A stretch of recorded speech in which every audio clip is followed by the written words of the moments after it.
Okay, my name is Nancy Russ. We live in Pearlington, Mississippi on the banks of the Pearl River.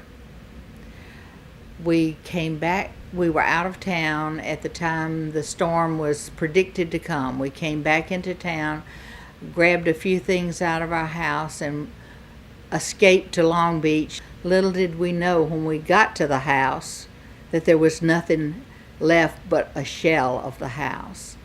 When we walked in, it was full of mud and grass. There were no doors, there were no windows. 42 years of your life gone in an instant.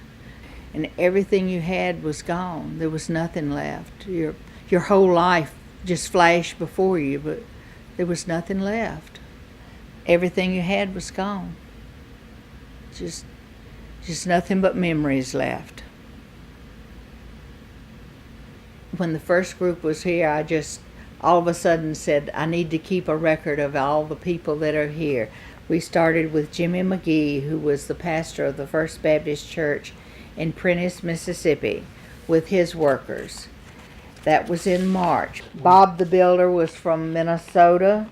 Indiana came in with our next group. The next group came in and worked on the windows and the sheetrock in the house, and they were from Indiana and Illinois.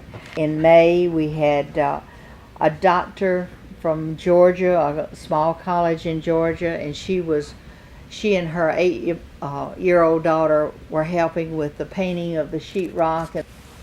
This is the pages that list all of the workers numbered, and as they left in the next weeks, I wrote thank you notes to all of them. In turn, I've had phone calls from many of them, Christmas cards, birthday cards. Our son got a book of baseball cards from one of the lady's sons. She went home telling how he was a Atlanta Braves baseball fan, and he sent Leslie a book filled with baseball cards that he had collected. The things that you see on the mantle are mementos that we found that represent a part of our life. These are items that we found in the mud, in the grass. For 36 years, I was a teacher in the St. Tammany Parish school system, and through the years, children gave me mementos of things, and this little boot represents one of the few things that I found after the storm.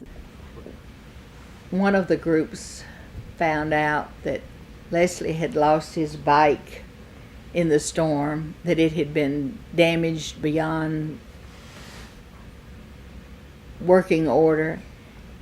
And one Wednesday night at church, they presented him first with a bicycle pump, and then they presented him with a basket to a bicycle, and then a helmet to a bicycle, and finally they brought out the bicycle. And I don't know who had the most fun, the boys in the group, but they took it out in the parking lot and they put it all together, and then they all had a ride around the parking lot on his bike, and it was just wonderful. And I thanked all of them for giving it to me. You like that bike? Yeah, I like it. You ride around the town on it? Just around here, I don't ride around town on it. You putting some miles on it though? Yeah, I put lots of them on it. Good. Thanks for helping us out on the film. You're welcome.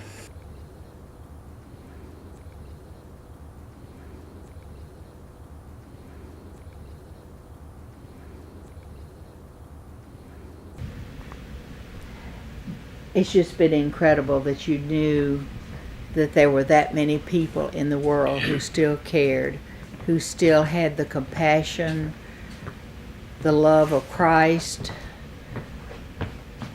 the feeling of a mission to help. The thing that astounded me more than anything, every week on Friday when the groups were ready to leave and go back home, that they thanked us for allowing us allowing them to come in our house and work, that it was their privilege to be a part of our lives. It was like they were the workers and the guests in our home, and how much they had appreciated the opportunity to come and do this for us. Total strangers. That they came in as total strangers to us and yet became a part of our life. This has been an incredible journey to think that this many people in parts of the country that did not know us in any way gave of their heart, their time, their money to help people restore their lives.